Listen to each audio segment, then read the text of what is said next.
Eu queria saber se tem alguém que é a primeira vez que está na família do reino. Põe a mão lá em cima assim para a gente ver. Olha aí, quantas pessoas novas nos visitando. Sejam muito bem-vindos, família do reino. Você chegou no lugar do seu propósito. Amém? Pode tomar assento, fica à vontade. Sabia que propósito tem lugar? Diga comigo, propósito tem lugar. Não bastava apenas Abraão sair da sua casa e da sua parentela, ele precisava chegar em Canaã. Pode acender mais luzes, que eu quero ver a cara e o rosto dessas pessoas novas que estão nos visitando. Faz um sinalzinho com a mão de novo, primeira vez aqui. Olha aí quanta gente, glória a Deus, que bênção. Hoje de manhã nós tivemos muitos visitantes, alguns pastores. Alguém que nos visita também é pastor. São pastores ali da onde? De Balneário. Imagina, irmão, nossa igreja está recebendo gente, pastores aqui de Balneário. Como é seu nome, pastor? Pastor Marcelo. E a pastora Gislaine? Muito bem-vindos. Aqui também são pastores. Seu nome, pastor? Pastor Milton. E a pastora? Pastora Helena. Da onde vocês são? De Serra, Espírito Santo. Vamos aplaudir o Senhor.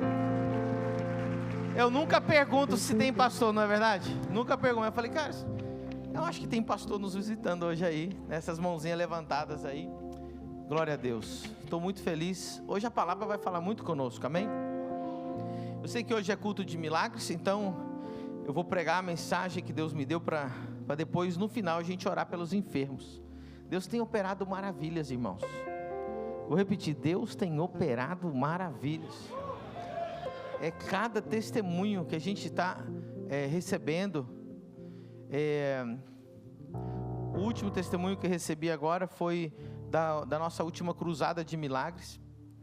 Nós postaram, acho que hoje, no meu Instagram, o rapaz até me marcou, que ele tinha câncer e ele nem acreditava em Deus. E ele contou desse jeito, está lá no meu Instagram, que ele foi na cruzada porque alguém falou, e ele estava com câncer, tinha um tumor, e ele não acreditava. Ele falou, eu vou porque quero ver se não tenho nada que perder, não é verdade? E aí, ele disse que eu ia orando um por um, colocando a mão. Aí ele falou, mas se Deus existe, Ele não vai orar só por mim, Ele vai parar e vai conversar comigo. Vocês viram esse vídeo? Quem viu esse vídeo? Aí ele diz, eu nem lembro dessa história. Aí no vídeo que ele postou, ele conta que quando chegou a vez dele, eu não pus a mão, eu comecei a conversar com ele. E depois eu disse, seja curado em nome de Jesus. E o próximo exame que ele fez, ele não tinha mais o câncer, Você pode aplaudir a Jesus por isso? Eu achei maravilhoso. Achei maravilhoso. E outros milagres mais. O pastor Brugueira está fazendo um vídeo, Hoje de manhã tinha uma caravana de Uberlândia. Tem gente de Uberlândia aí?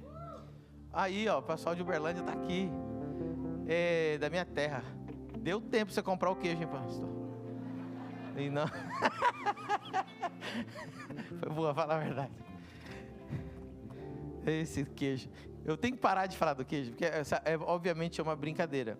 Mas o pessoal leva a sério. Aí o pessoal que está assistindo aqui, todo mundo chega com queijo na mão para mim.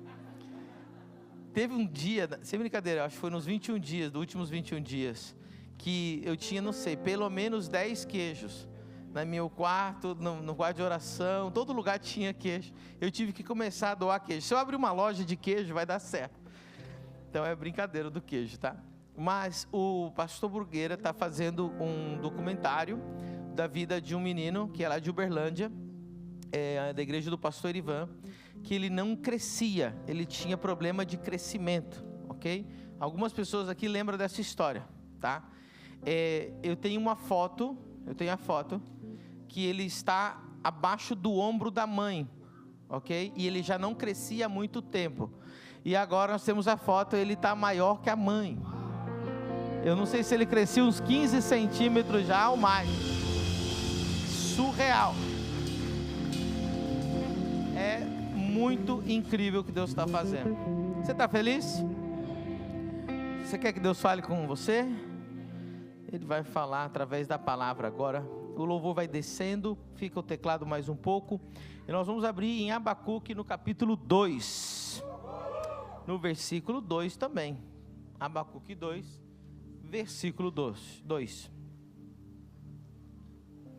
Diz a palavra de Deus: então o Senhor me respondeu e disse: escreve a visão e torna bem legível sobre tábuas, para que possa ler quem passa correndo, porque a visão é ainda para o tempo determinado, mas se apressa para o fim e não enganará.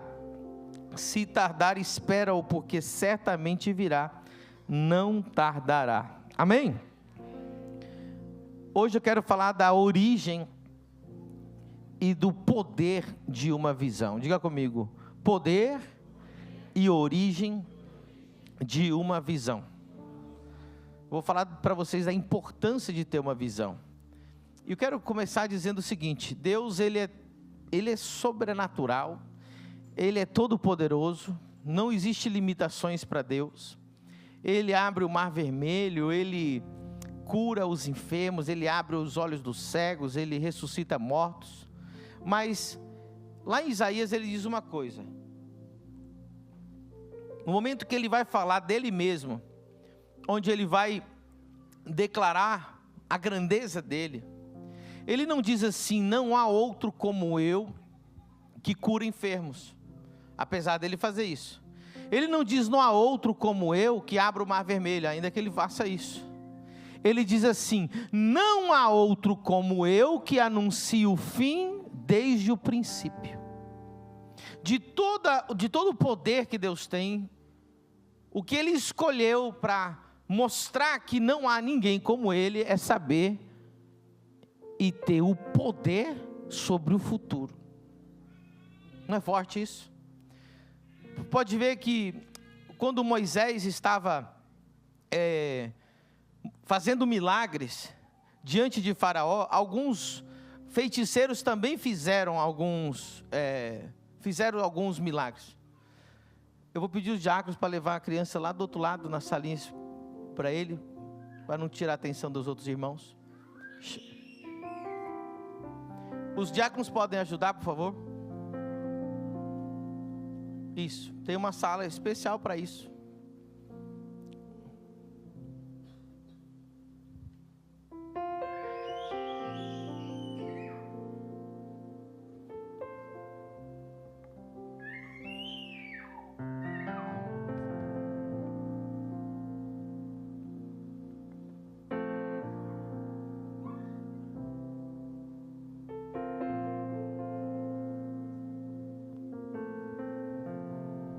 Diga comigo: não há outro como Deus, que anuncia o fim desde o princípio. Deus podia falar: não há outro como eu que ressuscita mortos. Olha que poderoso. O sonho de qualquer investidor, de qualquer empresário, de qualquer pessoa que gosta de investir, é saber o futuro, não é verdade? Se alguém soubesse que amanhã o Bitcoin vai explodir, todo mundo ia investir, sim ou não? Aí todo mundo fica: vai subir ou vai descer ou vai subir? Ninguém sabe. Ou seja, Deus está dizendo: eu sei o futuro. Eu sei, e outra, eu determino como o futuro vai ser. Uau, esse é poder demais, irmão. Por isso que eu acho linda a Bíblia. A Bíblia tem 23 mil profecias cumpridas. Reinos que iam existir, nomes das pessoas que iam levantar, como, aonde, como que ia acontecer. Deus tem um futuro na mão. Agora olha que interessante. Deus nos deu acesso, diga comigo, acesso. Deus nos deu acesso ao conhecimento do futuro que Ele sabe. Aleluia. Quem vê o futuro, ninguém pode competir com ele. Ninguém consegue competir com alguém que sabe como vai ser o amanhã. E quem conhece o amanhã, através do poder de Deus, muitas vezes é taxado de louco. Noé sabia que ia chover ou não sabia? Sabia. E o que as outras pessoas falavam? Noé está louco, porque nunca choveu. Porque as pessoas, elas determinam o futuro segundo a experiência de vida que elas têm. Mas homens e mulheres de Deus sabem do futuro, não baseado em dados daqui da terra, mas baseado naquilo que Deus falou. Aleluia. Quando a gente estava do outro lado da rua, aqui era um terreno baldio, chegava as pessoas e eu falava assim, ó, aqui vai ser igreja. Eu não sabia nem o nome do dono do terreno. Eu apresentava isso aqui como que já ia construir a igreja aqui, ó. Aqui vai ter o púlpito desse lado, vai ter uma galeria lá em cima com uma arquibancada, os banheiros vão ser aqui do lado na entrada. A liderança falava, esse pastor é doido. Minha esposa falava, meu marido é doido, ela saía de cantinho, deixava eu falar com as pessoas. Por quê? Mas deixa eu te dizer uma coisa, quem vê o futuro já esteve no futuro. Por que eu falava com tanta convicção? Porque eu já tinha ido lá, eu já tinha visto. Ninguém consegue competir com alguém que já viu. E Deus quer abrir os teus olhos. Deus quer mostrar o futuro para você. Deus quer te dar uma visão. Então pergunte para mim, apóstolo, o que é uma visão? Uma visão é quando Deus te mostra o futuro. É quando Deus te mostra, anuncia o fim desde o princípio. Deus fala para você, você vai ter uma multinacional e você vai ter uma empresa bilionária, e você vê. Aí Deus pega você e fala, começa aqui, vai ser garçom. Aí você fala, meu Deus. Só que agora você já sabe qual é o final. Não, você vai ter uma igreja de 50 nações, a maior universidade cristã da América Latina, você vai abrir 20 mil igrejas, você vai formar líderes do mundo inteiro. Aí Deus fala, viu? Vi, uau! Aí Deus fala, agora começa aqui, na sala da tua casa, com a tua esposa, teu filho e 4 loucos que vai chegar lá. Meu Deus! Ah, Roberto e o Johnny, cadê Roberto e o Johnny? Está aqui. Eles são lá da Espanha. Eles moravam lá, tinha empresa lá. Aí eles ficavam me assistindo na televisão, né, em 2020. E eles falavam assim, nossa, esse apóstolo, ele fala de um jeito assim, a igreja dele deve ser uma enorme. Vou mudar para lá. Vamos lá conhecer. Aí eles largaram as coisas lá na Espanha. Quando eles chegaram aqui para conhecer a gente, a igreja tinha 50 membros. Eu falei, rapaz, mas ele fala de um jeito assim. Aleluia. Você sabia que eu não mudei o meu jeito de falar desde que eu abri a igreja? Desde que eu abri a igreja, eu falo do que nós vamos fazer. Antes de abrir a igreja, eu já falava do que íamos fazer. Antes de começar, porque eu falo como uma verdade, eu tenho mais certeza do que eu vi, que Deus me mostrou, do que você está sentado aí. Aleluia. Eu não estou louco. É que eu vi o futuro. Quem quer ter uma visão de Deus? Diga comigo, é impossível concorrer com quem já viu o futuro. Amém? Agora eu quero que você anote aí o impacto e o poder de uma visão. Começa anotando aí, número 1. Visão dá significado à vida. Anote essa frase, visão dá significado à vida. A vida se torna cheia de sentido quando você sabe qual é a tua visão na tua vida. Onde não há visão, há uma sensação de vazio. Você já viu pessoas que passam por coisas tão terríveis e elas se levantam uma e outra vez? Você já viu pessoas que já passaram por 2, 3 falências, divórcio, morte, doenças, e falam, cara, mas essa pessoa continua? É porque ela tem uma razão pela qual ela tem para viver. E tem pessoas que elas não aguentam nada, qualquer coisinha derruba ela, sabe por quê? Porque ela tem um vazio dentro dela, existe uma falta de propósito. Quem tem visão tem uma razão para viver, e quem não tem uma visão, não somente não tem uma razão para viver, como ele também não serve para viver, ele apenas existe. Diga comigo, quem não tem visão, não vive, existe. Deus não quer que você exista, Deus quer que você viva.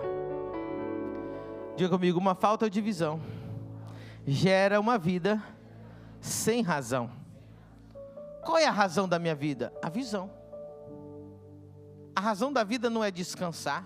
A razão da vida não é ter prazer. A razão da vida não é ter dinheiro. A razão da vida não é ter fama. A razão da vida não é ter prestígio. A razão da vida é cumprir a visão de Deus. Aleluia. Número 2, anote aí. Visão traz entusiasmo para viver. Alegria e expectativa quando você acorda. Eu sei quem tem visão na vida e quem não tem visão. Vou descobrir agora. Vamos fazer um teste aqui? Amém. Vamos fazer um teste aqui? Vocês têm que, bom, tem que pregar junto comigo. Amém. Eu acho que é o teclado. Você tem que botar um órgão aí, Black Power, alguma coisa diferente aí. Vamos fazer. Aí, ó. Posso falar com vocês? Quem não quer an amen? Quem não quer a hallelujah? O culto da tarde, você sabe que eles estão meio sonolentos, domingo à tarde, né? Então tem que dar um gás aí, esse teclado tem que ajudar aí. Quem quer saber como que eu sei se alguém tem visão ou não tem visão? Amém. Diga comigo bem alto, quem tem visão, ama segunda-feira. Você viu que só a metade celebrou. Rapaz, eu odeio segunda-feira. Oh, nojo da segunda-feira. Eu amo segunda-feira, sabe por quê? Eu estou trabalhando por uma visão, eu estou construindo alguma coisa. Sabe quem odeia segunda-feira? Quem está construindo o sonho do outro. Dá um aplauso a Jesus e finge que você ama segunda-feira aí. Então diga comigo, visão traz entusiasmo para viver. As pessoas entram em depressão quando elas não têm um motivo para existir. É igual o carro. O que é maior, o para-brisa ou o retrovisor? O para-brisa. O para-brisa é para ver para frente ou é para ver para trás? Para frente. Diga comigo, a minha visão sempre precisa ser maior do que o meu passado. Diga comigo, o meu futuro tem que ser maior que o meu passado. Se a gente invertesse, vamos inverter. Agora o para-brisa é o retrovisor e o retrovisor é o para-brisa. Vai dar certo? Eita. Vai bater o carro, não vai? O carro nem vai andar, vai ficar parado. Não tem como ir para lugar nenhum. Tem gente que está parado na vida porque o passado dela é maior que o futuro dela. Você não pode viver de passado. Quem vive de passado é museu, não é assim que a gente fala aqui no Brasil? Então tem gente que vive do passado. Eu vou dizer para você, quem não tem visão, pessoas que dizem assim, tempo bom era naquele tempo, nossa, lá a gente subia um monte, Deus falava, o profeta, tempo bom, igreja pequena, aquela unção, a gente cantava, corinho de fogo, aquele tempo era bom. Não era bom nada, bom é o futuro. A Bíblia diz que a glória da última casa será maior que a primeira. O que Deus tem para fazer hoje é maior do que ontem. O que Deus tem para fazer amanhã é maior do que hoje. E eu sigo adiante para o melhor de Deus. O melhor de Deus está na minha frente, nunca está atrás de mim. Aleluia. Número 3, diga comigo, visão traz energia e movimento. Diga comigo, visão coloca uma pessoa em ação. Irmão, visionários tendem a ser pessoas extremamente ativas. Tem gente que fala assim, eu não sei como que o apóstolo dá conta, é tanto culto, e ele está no sábado, ele está lá na Argentina pregando, domingo ele já está aqui pregando, como é que ele faz, onde ele dorme no avião, ele dorme sentado, por que ele é tão ativo? Pastor, o senhor é doido, o senhor tem igreja, o senhor tem Ascenders, o senhor tem a Exousia online, o senhor tem 1.100 igrejas que o senhor cuida, o senhor tem igreja da cobertura, o senhor tem isso, tem aquilo, 1000 coisas, pastor, é que eu sou visionário. Diga comigo, visionários são pessoas extremamente ativas, determinadas e resilientes. Um aplauso ao seu Jesus, você vai ser assim.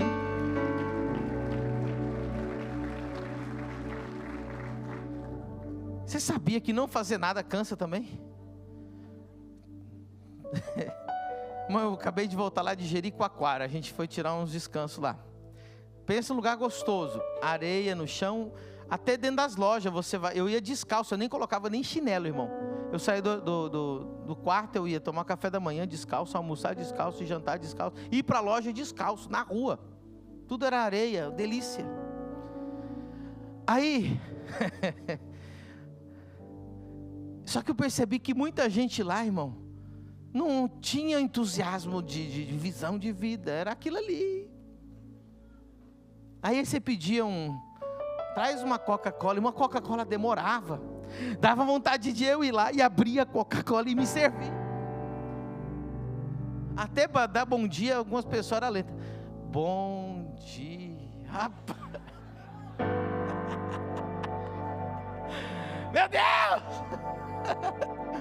Que agonia! Por isso que minha série tem que ser curta, irmão. Se for muito, eu já fico agoniado. Aleluia, tem que ser coisa rápida, amém? Diga comigo, visionários tendem a ser pessoas mais ativas. Número 4, quem está anotando aí? Está nada, está no telão, por isso você fala que está anotado. Quem está anotando de verdade, diga amém. Oi, gostei. Número 4, muito importante, visão gera senso de urgência. Escreve aí, visão gera senso de urgência. Visão cria a consciência de tempo. Há coisas que precisam acontecer. Diga comigo, há coisas que precisam ser feitas, que precisa acontecer. Então essa consciência de tempo, porque eu vou dizer algo para você. Deus te dá mais dinheiro, mas não te dá mais tempo. Nós temos o tempo limitado. Eu vou falar algo aqui para você. Eu amo estudar a vida de Abraão. Abraão, quando Deus falou para ele ir para Canaã, ele era muito mais jovem do que você pensa. Só que ele só cumpriu o que Deus falou para ele. Deus falou para ele assim, tu serás pai de multidões, de nações. Ele não viu isso, ele só viu Isaac e Ismael. E outros filhos lá que ele teve com Quétura. Olha que loucura. Era para ele ter começado muito antes. Mas ele não começou muito antes, porque ele demorou a obedecer à voz de Deus. Ele esperou o pai dele morrer para depois ir para Canaã. E o velho morreu com 200 anos, irmão. É verdade. Quem está entendendo? Então, agora preste muita atenção. Por que eu estou dizendo isso? Deus não tinha pressa. Sabe por quê? Deus não tem pressa, irmão. Tem gente que, eu já vi profeta dizer, Deus tem pressa. Eu até entendo o que o profeta quer dizer, né? A situação aqui na terra tem urgência e tem pressa. Não é Deus que tem pressa, nós que temos que ter pressa, porque Deus tem todo o tempo do mundo, Ele é eterno, a gente não. Essa vida aqui, ela é curta. Quem está entendendo? Então diga comigo, visionários têm senso de urgência. Então se você não tem visão, você não tem pressa, você não tem prioridade, você vive refém das distrações. Refém de distrações.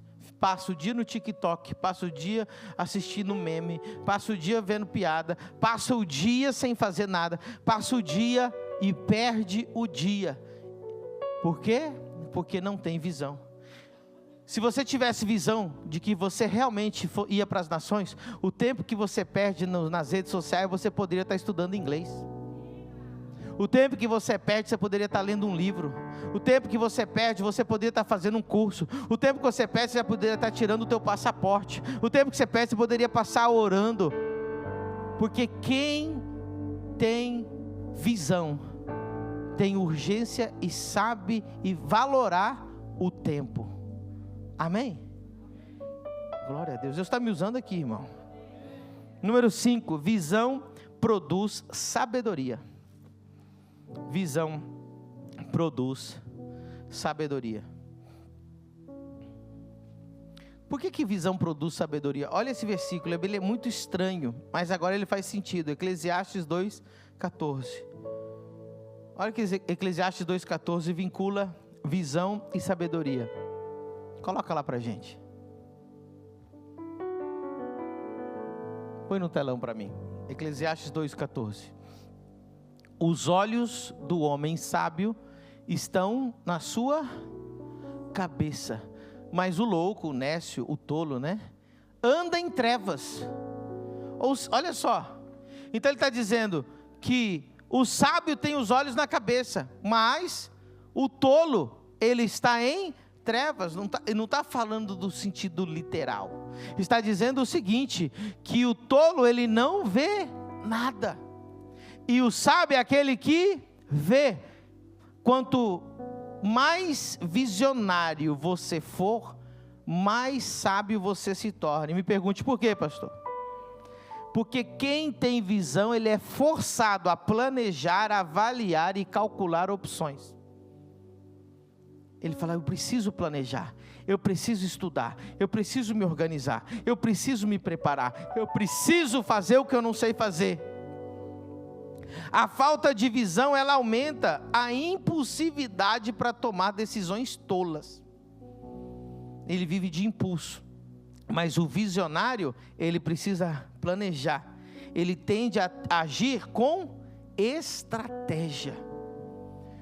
Então tudo que ele faz é estratégico, os livros que ele lê é estratégico, os relacionamentos que ele tem é estratégico. Ele se torna uma pessoa sábia. Diga comigo, o sábio tem os olhos na cabeça.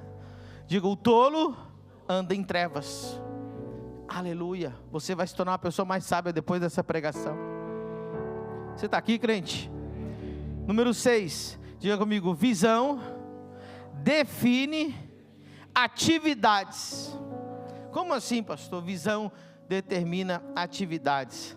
Visão determina o que você faz ou o que você não faz.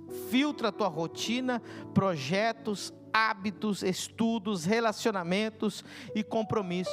Irmão, não tem nada melhor no mundo do que ter uma visão. Me pergunte por quê, pastor? Porque a visão já determina o que você vai estudar, o que é a tua prioridade, onde você tem que ir, com quem você tem. Tudo é determinado por causa da visão. Quem não tem visão, sabe o que ela fica fazendo? Ela fica tentando pegar todas as oportunidades. Toda semana ela tem um emprego diferente, todo ano ela estuda uma coisa diferente, toda vez ela está indo para lá e para cá. Mas quem tem visão, é muito mais fácil, ele já sabe onde ele quer chegar, ele já sabe se isso aqui vai somar para a visão ou não vai somar para a visão. Quem está entendendo? Está fazendo sentido essa pregação para vocês? Aleluia. Se você vive fazendo um pouco de tudo, é porque você está sem direção. Aleluia.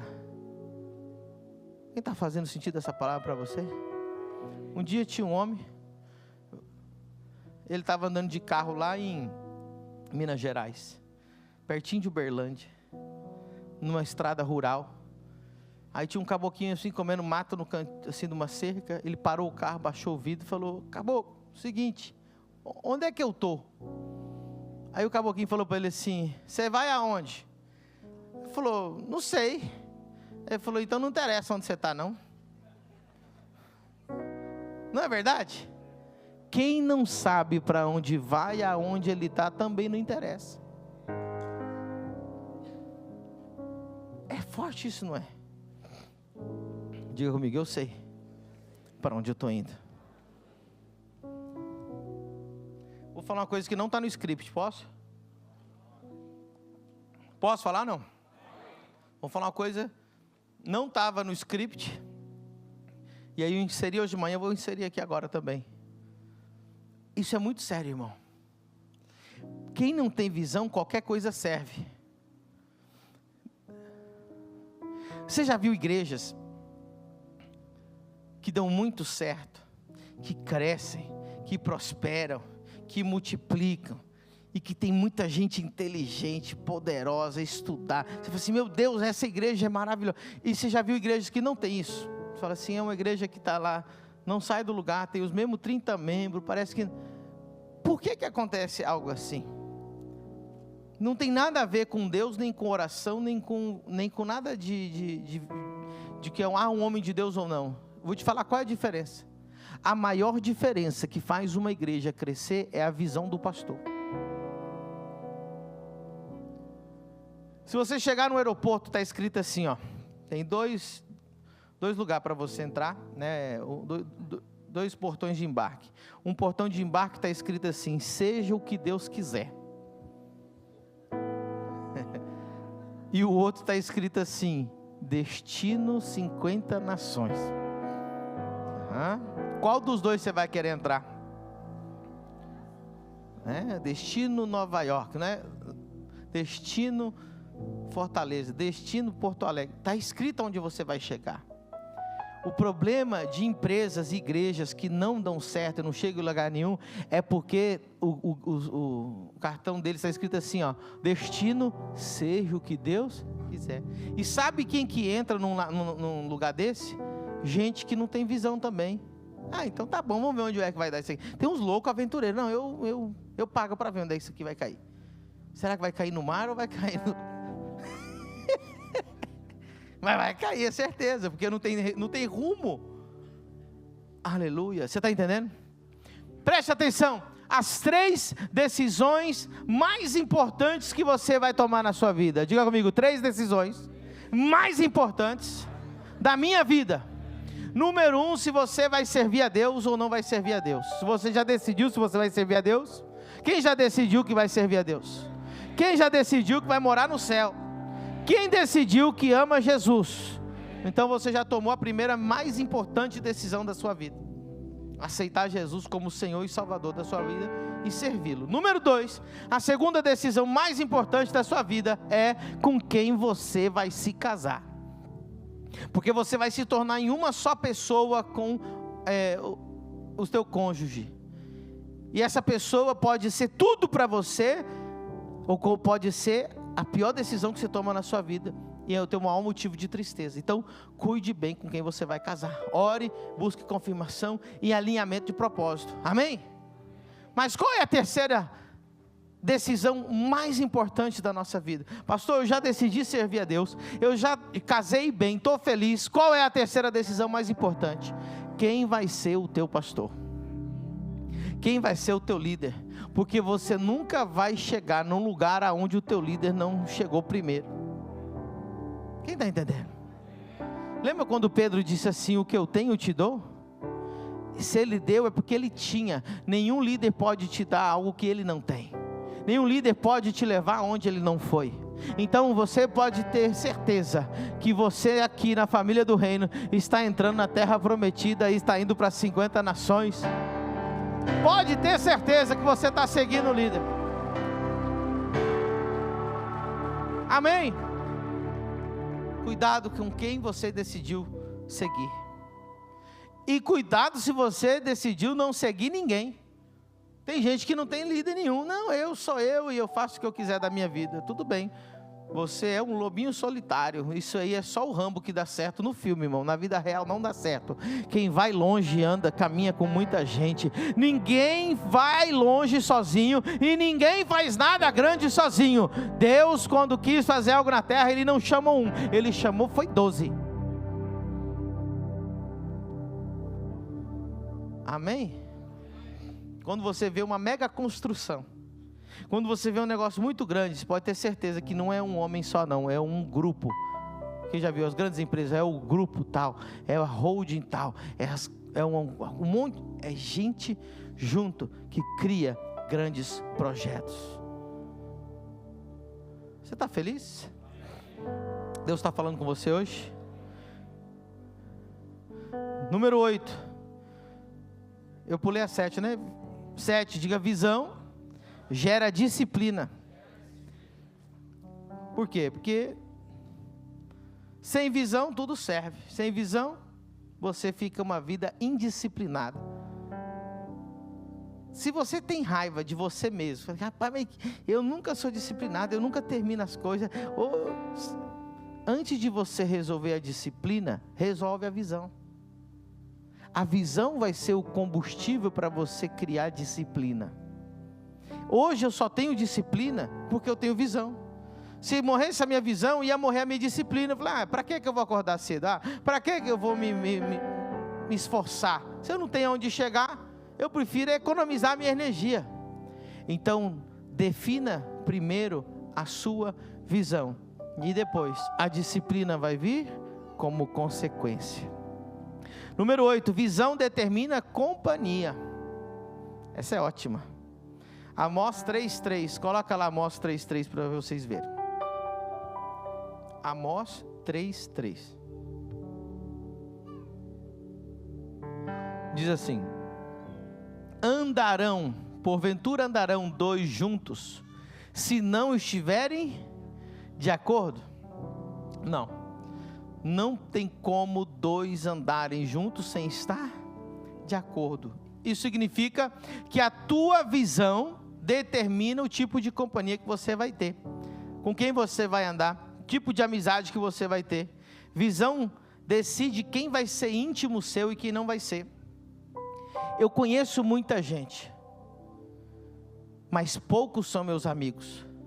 E se você chamar todos os meus amigos e colocar ao redor, o que nós temos em comum? A mesma visão, o mesmo destino, a mesma conversa, os mesmos interesses.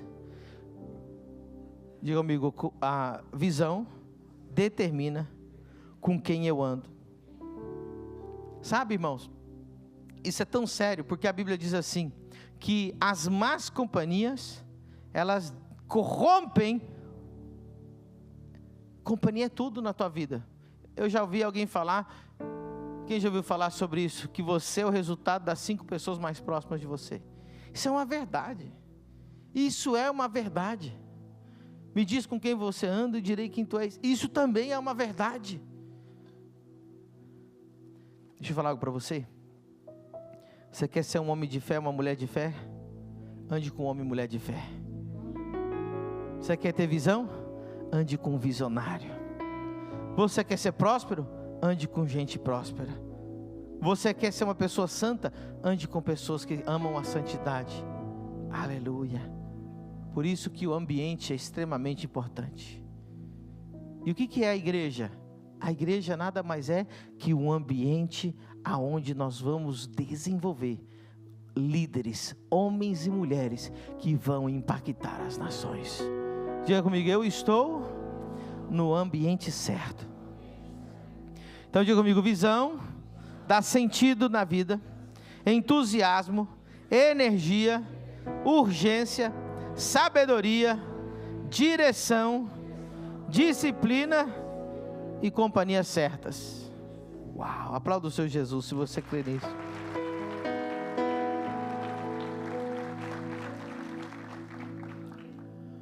Então eu falei do impacto e o poder de uma visão. Agora eu quero falar da origem de uma visão. Como que Deus nos dá uma visão? Como que Deus fala conosco? Como que eu sei para onde ir? Como que Deus... Quem quer receber uma visão de Deus? Eu creio que ainda hoje, no meio do culto, Deus já pode dar a visão da sua vida. Mas como que isso acontece, apóstolo? Como que isso acontece? 1 Samuel 3:21 é um versículo muito poderoso. Coloca no telão para mim. 1 Samuel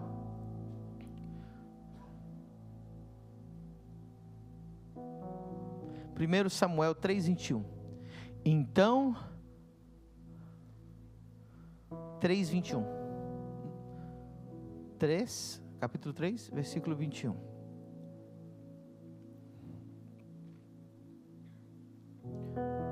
E continuou o Senhor a aparecer em Siló. Porquanto, olha essa frase poderosa. o Senhor se manifestava a Samuel em Siló pela palavra do Senhor. Então diga comigo, Deus se manifesta lendo a Escritura. É quando você lê e de repente parece que o versículo ele acende na tua frente. Já aconteceu com alguém aqui? Um versículo, diga comigo, um versículo vira uma missão, uma visão. Um versículo vira a tua convicção, ele vira a tua rota, ele vira o teu chamado. Tem gente aqui que vai ler a Bíblia e você vai ler um texto e vai dizer assim: tive fome e não me deste de comer. E você diz assim, sabe de uma coisa? Eu vou alimentar as multidões, eu vou trabalhar lá na Sanders com o apóstolo, e nós vamos distribuir alimentos para aqueles mais famintos. Sabe o que aconteceu comigo quando eu tinha lá os meus 16 anos? 15, 16 anos eu li o Novo Testamento várias vezes, e eu li uma semana. Novo convertido, você sabe como é que é, louco pela palavra. E eu estava lendo, eu lembro quando eu cheguei em 1 Coríntios capítulo 2, versículo 4, porque a minha palavra e a minha pregação não consistiram em palavras persuasivas de sabedoria humana, mas em demonstração do Espírito e de poder, para que a vossa fé não fosse fundamentada na sabedoria dos homens, mas no poder de Deus. Quando eu li esse versículo, eu tive um impacto com esse versículo. Eu disse, está aqui, o Evangelho não é palavra, o Evangelho é demonstração de poder. Sabe como é que se chamou o primeiro seminário que eu fiz? Demonstrando o reino. Esse versículo virou a minha missão. Esse versículo virou meu chamado. Esse versículo virou minha rota. E Deus não falou comigo de nenhuma maneira. Simplesmente o versículo cobrou vida e entrou dentro de mim, se tornou na minha rota.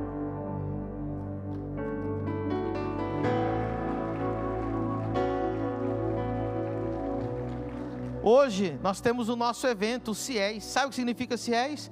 Convenção Internacional do Evangelho Sobrenatural. Olha que loucura. A minha rota é essa, demonstrar o Evangelho sobrenatural. Qual o evento que eu faço no Brasil, em diferentes cidades e capitais? O Evangelho sobrenatural. A gente faz cruzadas de milagres e lá demonstramos o reino. Uma das poucas igrejas que você vai, que no mesmo culto vai ter um ex-cego, um ex-surdo e um ex-paralítico no mesmo culto. Como? E servindo ainda. O ex-cego é diácono, o ex-surdo também é obreiro. E assim, como que pode isso? Demonstrando o reino. Nós mandamos o obreiro agora lá em, como é que é o nome daquela cidadezinha lá? Urupema. Mandei o Edilson lá. O evangelista está indo lá há quanto tempo? 6 meses. O Edilson chegou assim: apóstolo, não tem um lá que não recebeu uma cura, um milagre através do evangelista Leandro. E perna que cresce, tumor que saiu, e ouvido que foi curado, e coluna que direitou. Ele falou: rapaz, fizeram tanto milagre naquela cidade lá. O pastor Tiago está indo lá no Instituto Recomeço, que nós temos o sítio lá em Camboriú, onde nós ajudamos pessoas com situação de rua, e nós temos os testemunhos de ex-cadeirante. Quantos anos de cadeirante ele era? 13 anos, uma coisa assim. Mais de 10 anos cadeirante. O pastor orou por ele, ele levantou, está andando até hoje.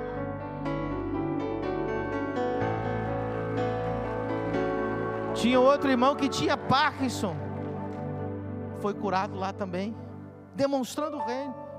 Na rua, pastor Danta aqui, os jovens saem na rua, fazem curas, milagres. Nós somos uma igreja que demonstra o reino, porque um dia eu li esse versículo e tornou a rota da minha vida. Segunda maneira que Deus pode falar contigo é através, número 2, a voz do Senhor pelo Espírito Santo em oração. Como que funciona isso, pastor? Deus fala em oração, diga comigo, em momentos Me ajuda, em momentos de silêncio. Eu preciso falar isso para você. Às vezes que mais Deus fala comigo é quando eu entro no meu quarto de oração. Para quem não sabe, eu tenho um quarto de oração. Eu entro no meu quarto de oração, e quando a gente entra para orar, eu acho que todo mundo é igual, né? A gente entra igual o leiloeiro. Senhor, meu Deus, vim diante de Ti, Senhor. Não, dou-lhe uma, dou-lhe duas, dou-lhe três, Senhor. Vim aqui, Pai, pedir o Senhor, Pai, Senhor, cura minha casa, minha família, meus filhos, Senhor. Oh, Senhor, toca lá no meu papagaio, Pai, em nome de Jesus. E a gente vai orando igual doido, não é verdade? Parece uma metralhadora de Jeová. E ora assim.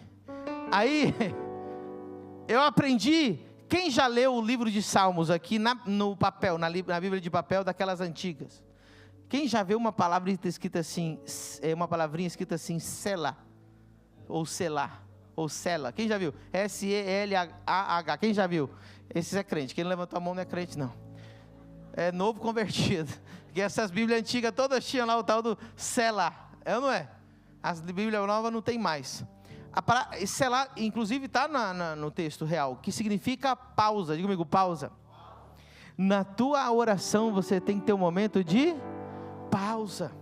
Então, para de fazer leilão lá, para que o Senhor não... Fica quieto. E nesse momento, deixa eu dizer algo para você. As maiores palavras que Deus vai te dar, não vai ser no momento mega pentecostal. A Bíblia diz que Elias estava na caverna e veio um terremoto e Deus não estava no terremoto. Veio um fogo e Deus não estava no fogo. Veio um vento e Deus não estava no vento. Mas depois veio uma voz suave e era a voz de Deus. Ah, meu querido, quando você entrar, ore muito, mas depois lembra do Selá. Fique parado. Senhor, o que o Senhor quer me falar? E observa a voz suave, observe a visão. Não é uma coisa mirabolante. O problema é que os crentes, eles querem um negócio mirabolante. Eles querem que o Beleque revele o nome dela. Sabe por que Deus revela o nome de muita gente, irmão? Porque na maioria das vezes, essa pessoa que Deus revelou o nome dela, ela é um tapado. Ela é tão ruim de ouvir a voz de Deus, que Deus tem que revelar o nome dela para o profeta. Deus nunca revelou o meu nome para ninguém, e eu sou um grande homem de Deus, porque Deus fala comigo. Em vez de você falar, Deus revela o meu nome para o profeta, e falar assim, Deus, não precisa não, fala comigo, eis aqui, abre os meus olhos espirituais, eu quero ver.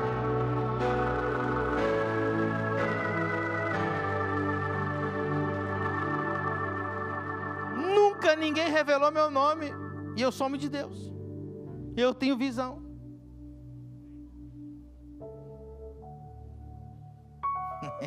Essa você não esperava, né? Não, mas não tem. Eu aqui com. Esses são os fominhos que vem 3 cultos. O problema, irmão, é que ele quer um negócio mirabolante. Ele quer que o arcanjo Miguel apareça para ele. Ele quer que o profeta revele o CPF dele. Você quer um negócio muito mirabolante, irmão? Não precisa de um negócio muito mirabolante. Você tem que ouvir a voz suave. Uma simples visão. Aleluia. Quase 100% das vezes que eu vou orar, quase 100% das vezes, a mais ou menos, eu me converti com 15, 16 anos, quando realmente comecei a orar com força. 16, agora 2026, faz quanto tempo? Tenho 39, menos 16, quanto que dá? Faz 23 anos que eu oro com muito assim, a presença, com muita força na presença de Deus. Quase 100% das vezes, quando eu fecho os olhos, eu vejo estádios lotados. Eu fecho o olho, eu vejo a universidade. Eu vejo até hoje. E não é uma visão que você pensa assim, saindo do meu corpo. São visões rápidas e simples, pequenas impressões, mas para mim já é o suficiente. Você está aqui, crente? Número 3, como que Deus fala comigo? Diga comigo, carga. Diga comigo, carga, peso, incômodo, indignação. Eu quero ler esse texto, Neemias 1, de 1 a 4. Coloca para mim lá, Neemias 1, de 1 a 4.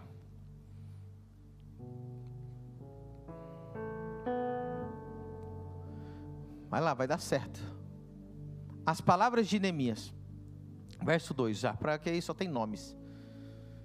Verso 2, que veio Anani, um dos meus irmãos, ele, alguns de Judá, e perguntei-lhes. Então Neemias fez uma pergunta para aqueles que vinham de Judá, pelos judeus que escaparam. Quem não sabe, aqui Nabucodonosor, o outro rei, Ciro, estava devolvendo, né, a Israel a sua dignidade, depois do povo ter sido levado cativo para a Babilônia. E aí, olha só que loucura, e o rei persa depois devolveu, deixou eles voltarem. Agora, nesse cativeiro de serem levados para a Babilônia, tinham se destruído Jerusalém. Então ele perguntou pelos judeus que escaparam, e perguntou sobre os judeus que restaram do cativeiro, e perguntou acerca de Jerusalém. Como é que está Jerusalém? Neemias ficou ouvindo. Olha o que diz, verso 3. E disseram-me os restantes que ficaram do cativeiro lá na província, olha como eles estão, em grande miséria e desprezo. E o muro? E o muro de Jerusalém fendido, e as suas portas queimadas a fogo. Verso 4. E sucedeu que, ouvindo eu estas palavras, assentei-me e chorei, e lamentei por alguns dias, e estive jejuando e orando perante o Deus dos exércitos. Quantas pessoas sabiam que o muro de Jerusalém estava destruído? Todo mundo. Quantas pessoas sabiam que os judeus que estavam lá estavam em miséria e desprezo? Todo mundo. Mas quem sentiu essa dor e chorou e jejuou por esse assunto? Neemias. Ou seja, Deus não deu uma visão para Neemias, não apareceu um anjo para Neemias, mas Neemias sentiu um grande peso, uma grande carga, uma grande indignação pela situação alheia. Sabe como é que Deus pode falar com você? Quando você sente o peso, a dor, e você quer resolver aquele problema. Tem gente aqui que sente a dor daquele que passa fome e quer alimentar. Tem gente aqui que sente a dor daquele que sofre no casamento e quer resolver esse casamento. Tem gente aqui que sente a dor daquele que é traumatizado e quer ajudar com terapias. Tem gente aqui que sente a dor do pobre e quer ajudar pessoas a enriquecerem. Tem gente aqui que sente a dor daquelas pessoas não alcançadas, de tribos indígenas que nunca ouviram falar de Jesus, e ele está disposto a morrer e pregar para eles. E eu, quando tinha 17 anos, e essa mesma dor é que eu tenho até hoje, essa mesma coisa que Neemias sente é a que eu sinto, só que não pelos muros de Jerusalém. Eu sinto essa carga quando eu vejo jovens cheios de potencial, com um grande chamado, porém perdidos e sem rumo, e ninguém para preparar, ninguém para gerar paternidade para eles, ninguém para gerar uma plataforma e colocar eles no lugar do propósito deles. Por isso que desde os meus 17 anos eu disse, um dia eu vou ter uma escola, um dia eu vou construir uma universidade cristã, um dia eu vou ser pai de milhares de jovens, e vou formar jovens e enviar eles para todas as nações da terra. Quando eu conheci a pastora Sara, a gente conversou, eu disse, eu quero me casar contigo, mas a nossa visão de vida vai ser ter uma escola para formar líderes, para dar destino para esses jovens. E ela aceitou, e nós casamos com a mesma visão. E hoje, depois de todos esses anos, agora em março, estão chegando para morar aqui em Balneário Camboriú, na Exousia School, mais de 150 alunos. Nós temos 150 leitos, um dos maiores seminários de formação bíblica e ministerial da América Latina. Eu sinto esse peso, eu sinto essa carga. Você pode ver, irmão, eu vejo um jovem na igreja, fala assim, você já está fazendo exousia? Não, tenho 14 anos. Então quando você fizer 18. É assim, não é? As crianças, você pergunta nas crianças aqui, o que você vai fazer? Não, vou estudar na exousia. porque a minha carga, o meu peso, é ver um jovem com potencial, mas ele não tem direção, ele não tem paternidade, ele não tem apoio, ele não sabe para onde ir. O maior orgulho, a maior alegria da minha vida é quando eu chego aqui, eu vejo jovens que estão servindo. Está aqui, tem a Laurinha e o Hared estão aqui. Chegaram aqui, um lá do México, totalmente perdido, e outra lá de Uberaba, totalmente assim, lá de Uberaba essa daqui. E agora, irmãos, eles já foram missionários, já estudaram, foram missionários no México, estudaram em Gana, e agora eles são coordenadores da exousia desse centro. Você está entendendo? Eu estou vendo o destino. Futuramente serão pastores, enviados, serão apóstolos. Você está entendendo? Isso que me dá paixão. Eu invisto nisso. Todo o nosso esforço vai nisso. A gente gasta dinheiro com isso. A gente tem essa visão. Eu estou conversando aqui, ó. Se você ver meu WhatsApp, eu conversando com o empresário, nós estamos olhando o terreno, aonde vai construir essa universidade, que tamanho que vai ser essa universidade, projetos arquitetônicos e como vai ser essa universidade. Aí sabe o que aconteceu? Eu sei que muitas dessas pessoas que estão aqui não sabem disso. Em janeiro do ano passado, não desse ano passado, não, de 2025. Janeiro de 2025. Sentado ali pertinho onde está escrito ali, a terra prometida, estava a esposa do falecido pastor Cisino. Quem já ouviu falar do pastor Cisino? Pastor Cisino foi um dos maiores homens de Deus que já o Brasil teve. Ele é o responsável de criar os Gideões Missionários da Última Hora, o maior congresso cristão da América Latina. Chegava a receber 200 mil pessoas em Camboriú, fechava a cidade. E ele sustentou quantos missionários? 3 mil? 500 famílias, né? 1.500 famílias.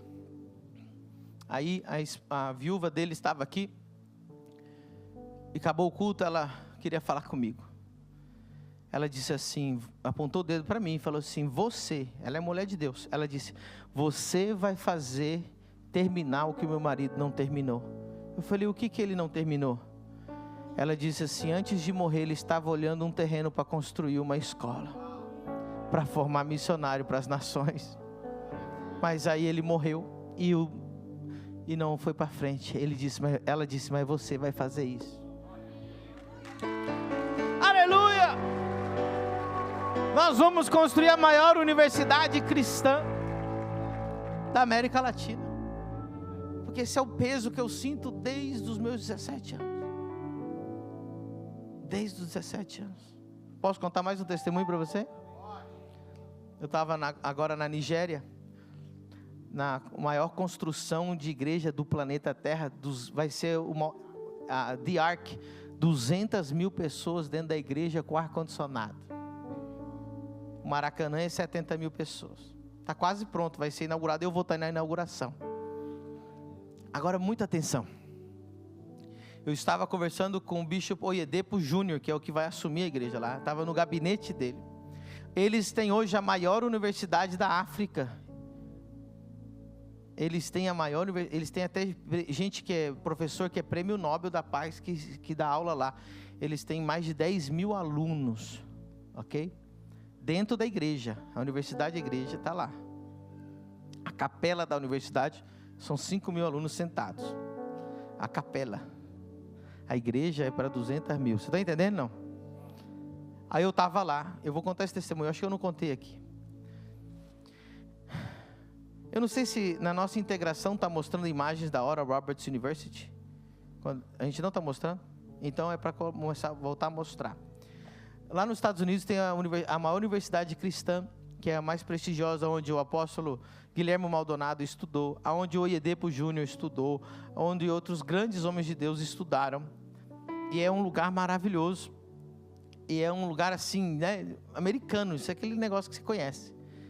E eu estava lá na África com o Bishop Oyedepo, mas desde os meus 17 anos eu falava: a minha universidade vai ser como a Oral Roberts, lá em Tulsa, Oklahoma, que é a maior, é a referência mundial hoje. Todos os pastores querem mandar os seus filhos para estudarem lá. E onde meu pastor estudou. Mas desde os 17 anos eu falava, vai ser assim, vai ser assim, vai ser assim, vai ser assim. Só que quando eu estava lá na África com o IEDEPO, eu estava tão deslumbrado com a universidade, 10 mil alunos que ele tem lá, que eu falei assim, olha, o Brasil é muito parecido com a África, então a universidade vai ser no nível da de vocês aqui da África. E eu falei essa frase. No outro dia nós tínhamos um culto de oração, e eu estava saindo do culto de oração, e cumprimentando algumas pessoas, que a gente era novidade lá, né? A gente era os únicos pontinhos brancos no meio dos pontinhos pretos lá. A gente era o destaque, literalmente. E aí todo mundo falando com a gente. De repente um homem pegou e segurou minha mão assim, e apertou e não soltou. Falei, opa, aqui tem alguma coisa. Aí ele me puxou meu ouvido assim. E um profeta, chama Samuel, ele olhou assim, ele falou, eu tinha falado com o Oyedepo Júnior um dia antes. No outro dia ele me puxou, ele não sabia da conversa. Ele falou assim, vai ser no nível de Tulsa, Oklahoma, não no nível da África.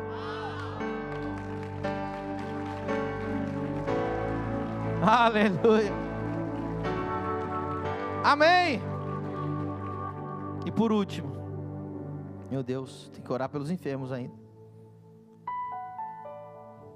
Por último, Deus pode te dar a direção e a visão da sua vida baseado, preste atenção, baseado no potencial natural ou nos dons que Ele já te deu. Habilidades que você faz com facilidade, que outros precisam estudar muito para fazer. Por exemplo, no meu caso, qual a habilidade natural que eu tenho? Eu tenho a habilidade natural de ensinar. Você sente que a minha palavra ela é muito didática? Você fala assim, nossa, quando o apóstolo ensina é impossível não entender, muito fácil. É porque Deus me deu uma habilidade natural para ensinar. Porque desde os 17 anos eu estou dizendo que eu vou ter o quê? Uma universidade. Isso já está em mim. Para quem não me conhece, está me conhecendo agora, pessoas que só conhecem aqui como pastor. Eu sou professor de teologia também. Hoje eu tenho 21 mil alunos na minha escola Exousia Online. Nos meus cursos gratuitos, só sobre o curso Dízimos e Primícias, eu já dei aula para mais de 300 mil pessoas. Porque está em mim ensinar. Você me dá um microfone e me dá uma palavra, amor, e me diz quanto tempo você quer que eu ensine sobre isso. Se você falar 8 horas, eu ensino 8 horas. Pastor, 8 horas. Eu já dei muitas aulas de 8 horas sem parar. Eu não preciso me esforçar, porque sai natural, porque é o dom que Deus me deu. Agora tem gente que fala assim, tu vai falar meia hora, entre desespero, começa a suar frio, começa a escorrer até as gotinhas aqui, não. Meu Deus, eu tenho que falar meia hora, o que eu vou falar? Eu vou estudar, e meu Deus, é ou não é? Tem gente, irmão, que fica 3 anos estudando música e não canta bem, e tem gente que nunca estudou nada, já com 10 anos está cantando. Então, o teu chamado tem a ver com uma habilidade tão natural para você. Tem gente que tem uma habilidade natural de fazer gestão, de cuidar, de organizar. Tem gente que tem uma habilidade natural para poder empreender.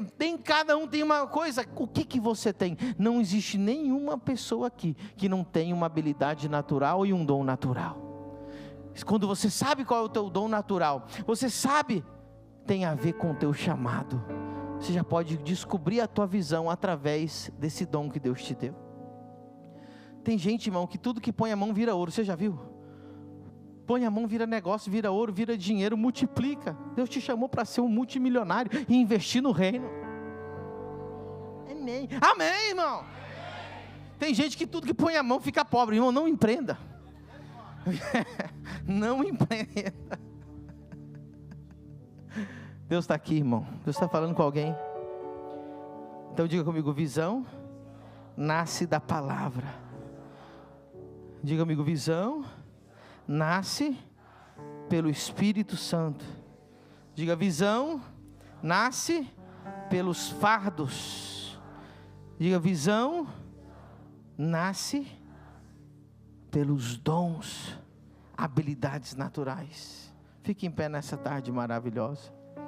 Deus falou com alguém hoje? Eu vou pedir o louvor para subir aqui. Aleluia. Mais rápido. eu vou pedir para baixar um pouquinho as luzes e eu vou fazer uma oração. Aleluia. Uma oração que o profeta Eliseu fez. É uma oração que só pai espiritual pode fazer. Olha a importância de você ter um líder e um pai espiritual. Eliseu, ele fez uma oração pelo servo dele. Ele disse assim: Pai, abra-lhe os olhos, para que ele possa ver o que eu estou vendo. E o que ele viu? Os anjos que ninguém estava vendo, somente Eliseu estava vendo. Eu vou pedir agora para você fechar os seus olhos. Fecha com força os seus olhos.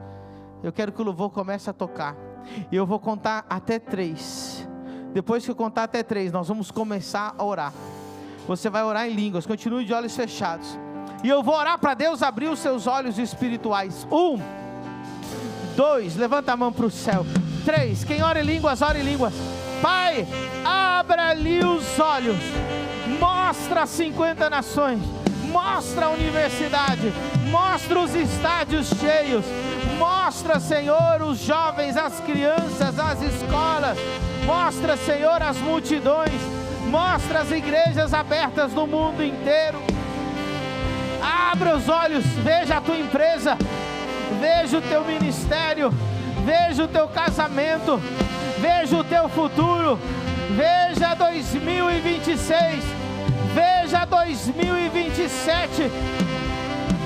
Ore em línguas, ore em línguas. Em nome de Jesus, a tua visão é aberta agora.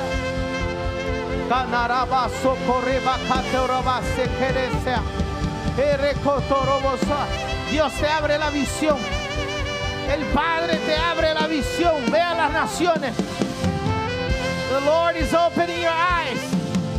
See the nations. See the future. In Jesus' name. May your eyes be open right now. Que tus ojos se abran ahora.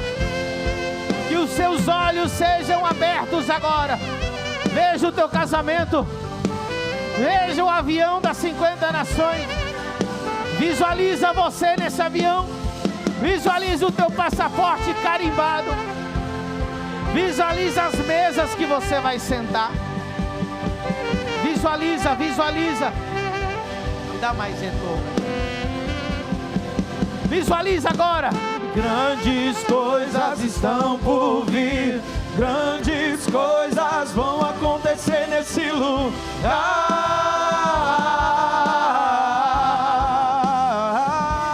Mais alto. E grandes coisas estão por vir. E grandes coisas vão acontecer nesse lugar. Fecha os seus olhos e diz: e grandes coisas estão por vir. E grandes coisas vão acontecer aqui. Vamos levantar a mão para o céu. Uma nova história. E uma nova história Deus tem para mim. Um novo tempo. Um novo tempo Deus tem para mim. Tudo aquilo que pedido foi, ouvirei de sua boca, te abençoarei. E uma nova história Deus tem pra mim. Um novo tempo Deus tem pra mim. Tudo aquilo que pedido foi, ouvirei de sua boca, te abençoarei.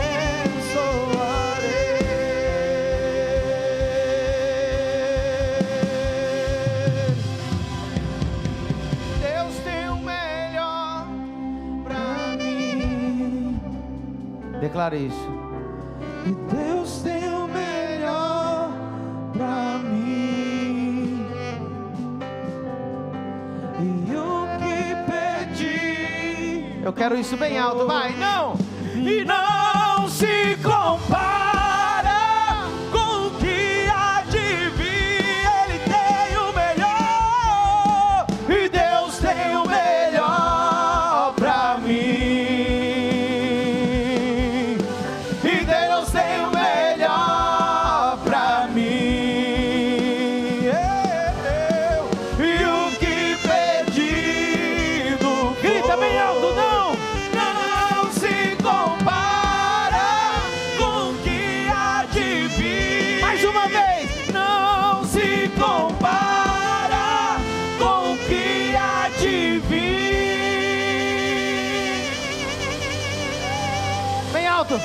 pronto.